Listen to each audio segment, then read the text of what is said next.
So, nandito sila hanggat may gamutan sila sa hospital, hanggat may active treatment po sila, nandito po sila.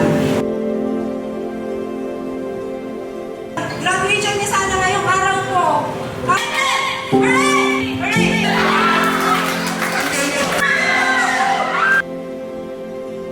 Malapit po talaga sa puso ko ang laban sa cancer.